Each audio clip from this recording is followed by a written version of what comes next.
August 2018, we had $7,000 in the bank account, and we had $80,000 of monthly outflow, and we had 7 people.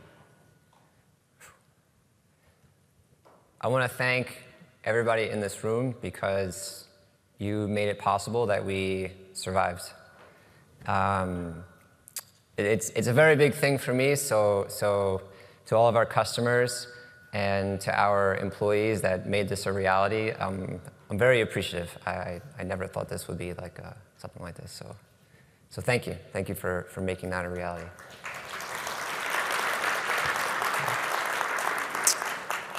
And I wanted to take a selfish selfie. So if you could all like smile and wave and say hi, that'd be very cool.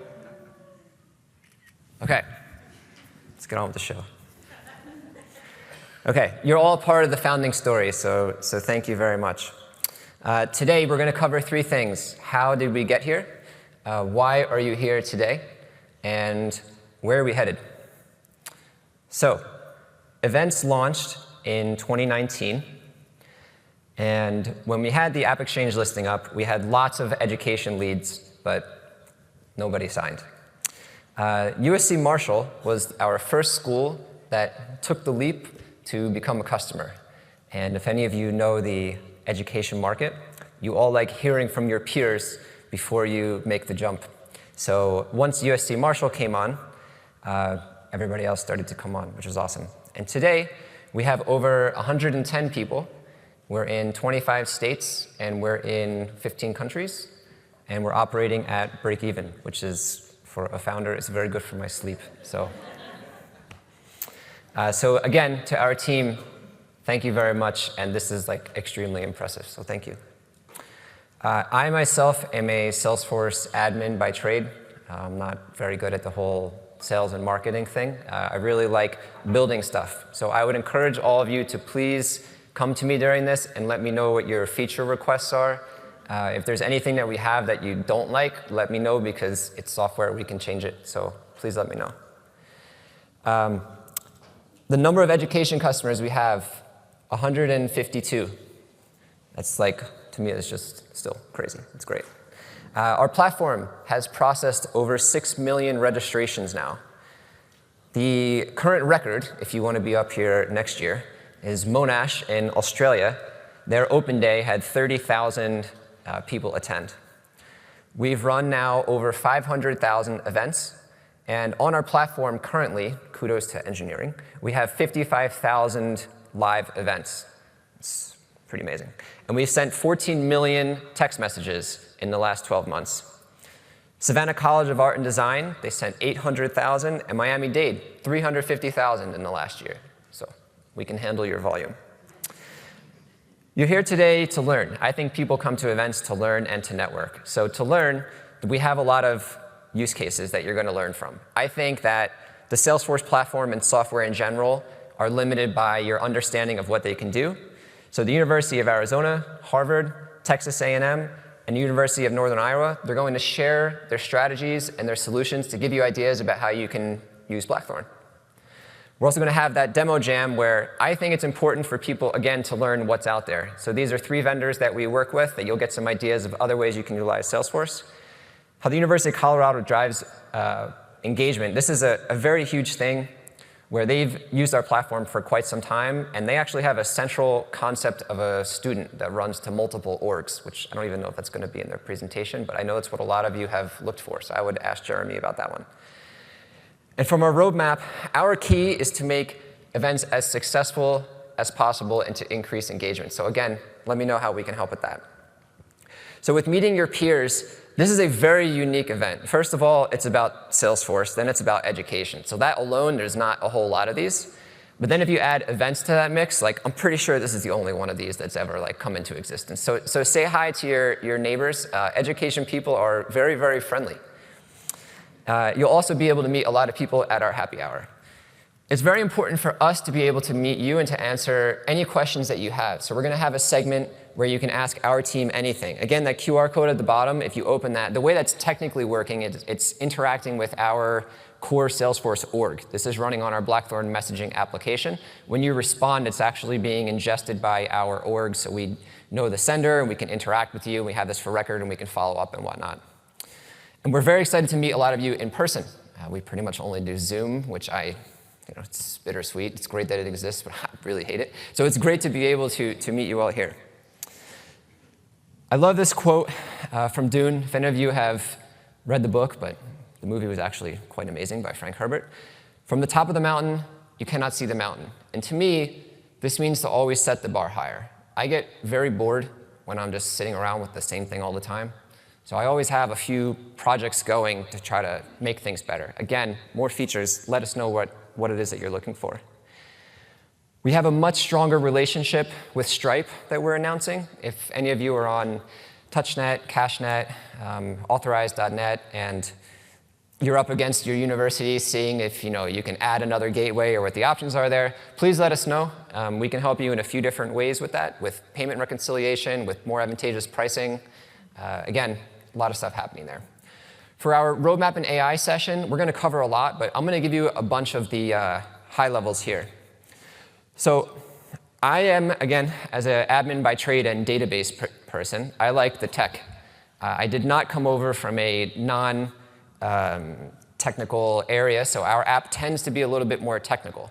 If there's any IT people here in the room or admins, you're used to supporting your event planners that are coming over from Eventbrite that have never used Salesforce, and they need quite a bit of training. So one of our big initiatives is to focus on user experience. What you'll see here is our builder, and that's a huge initiative of mine that I'm working on with our team in order to add a ton of functionality into this thing. So again, we originally built the app for admins, but now the big focus is to get non-admins and to focus on ease of use. And the goal is that people who have never used Salesforce, which is a lot of people, they're coming into Salesforce just to run their events, to be able to run the event and never look at documentation. We also just released a new UI of our form builder. It's a heck of a lot easier than our prior one. It's live. It just got released last week. You can just upgrade. And what you'll see here is our messaging app. So we do have a mini announcement here. All of our events customers that are not currently messaging customers, you're going to get 1,000 SMS preloaded at no cost. Something that's very unique is that all of your users will be able to use this thing. Now, again, don't go like crazy. I know that's like a bad thing for a lot of enterprises.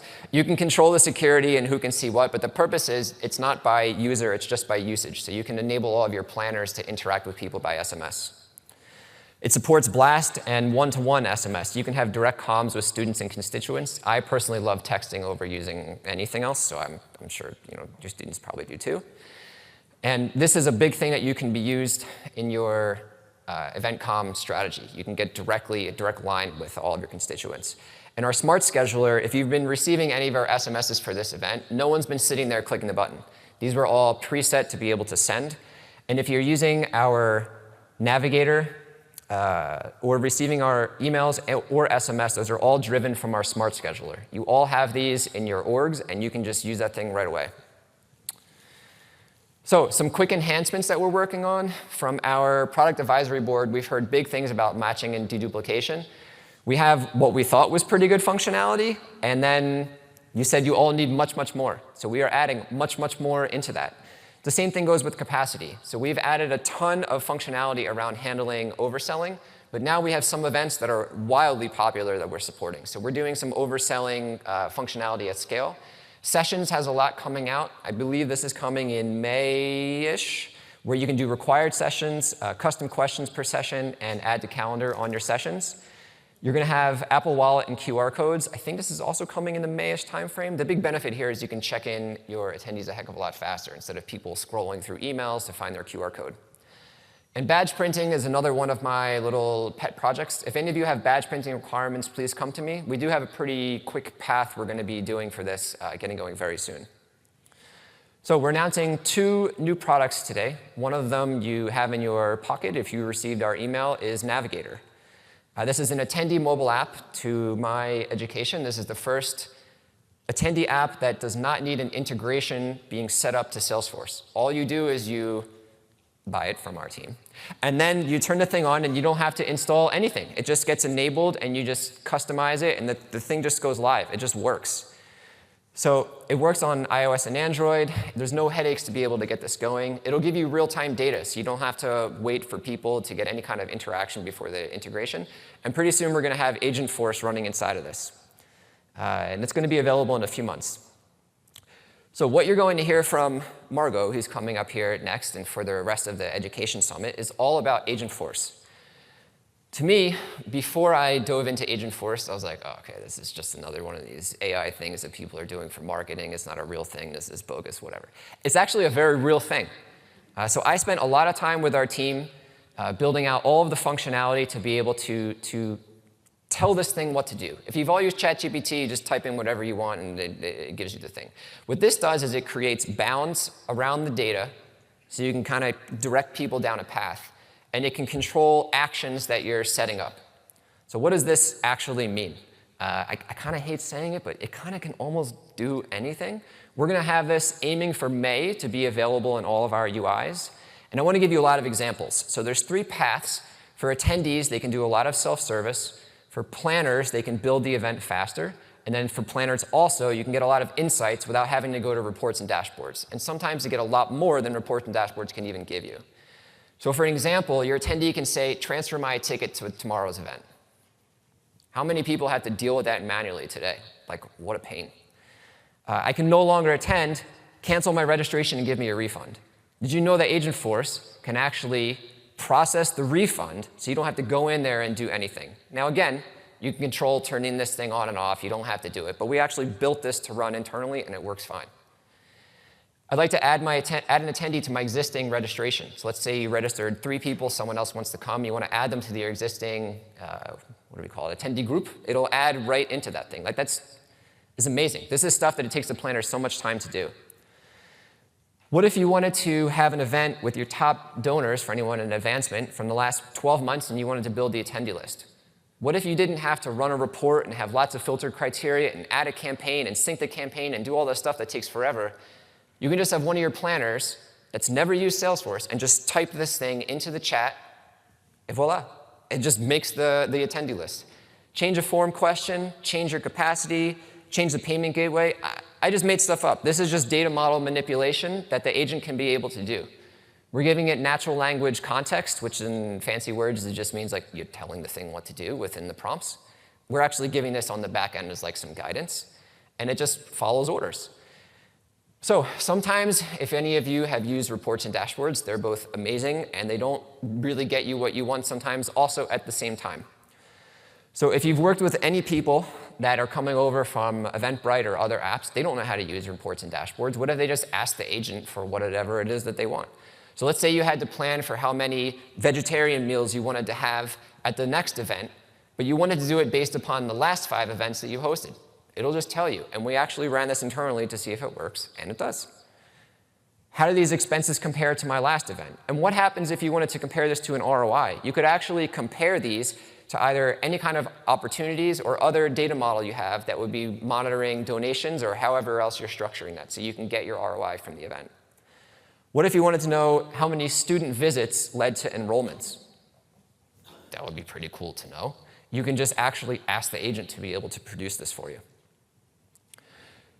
So if you don't remember anything from today, we want you to be successful. We want you to network, and we want you to have fun, because I tell this to my team all the time, and this has nothing to do with this. We're all here on Earth for a limited amount of time, and I think it's very important that we all have fun doing this. So please have fun and let us know what it is that you want in the application. Our next speaker is Margot Martinez. If you don't know Margot, and you're on Education Cloud or know anything about how education data modeling works, which is all of you because you're all here, that is due to Margot. She is the person that will help guide where this whole thing is going. And we are very happy that she is here to be able to speak with all of you today. She's the VP and General Manager of Education at Salesforce. So, Margot, thank you.